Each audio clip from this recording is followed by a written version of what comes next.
There is a story about two blind men. The first one is standing on the side of the road, intending to cross the street. Then the second blind man comes up on the side and accidentally nudges the first. Both think that someone is helping to them cross the street. May I ask the first, grabbing the arm of the second? By all means, came the cheerful reply. And without another word, they both stepped onto the road, confident that someone is leading them. As expected, tire shrieks and crashes could be heard all over the street, while the two blind men engaged in animated conversation as they crossed the street. There is no problem being blind if one assists.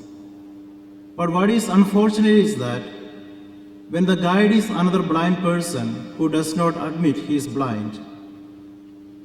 That is exactly the case with the Pharisees. They are the official teachers of the law. They are experts in interpreting even the smallest details of the Mosaic law.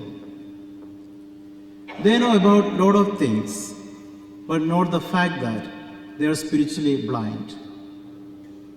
Their pride, arrogance, and selfishness make them blind, not only to their own mistakes, but also to the inherent goodness of others.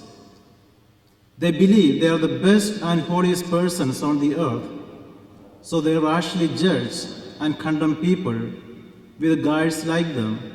The people are certainly in grave spiritual danger. In today's gospel, we hear that Jesus was walking on the sea.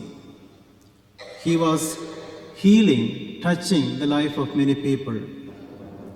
Even though the disciples knew that he is the Christ or he has some special power in his life, when he was walking over the water, they're really terrified because they never placed their trust in Jesus.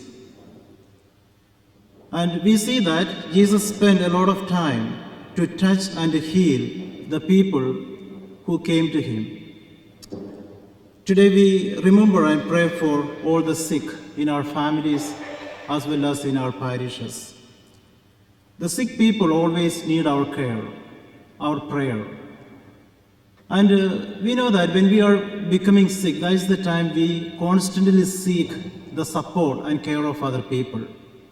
That is the time we think how many are loving us, how many are calling us, how many are reaching to us. Jesus knew the psychology of every sick people. That is why whoever came to Jesus, he never abandoned them. Rather, he always extended his care as well as his hand to each one of them. And they all felt the caring of someone who is always loving them. So this is the same feeling of the sick people in our nursing home, in the hospitals, in our home, in our parish community. So when we extend our hands, they all feel they are touched, they are healed.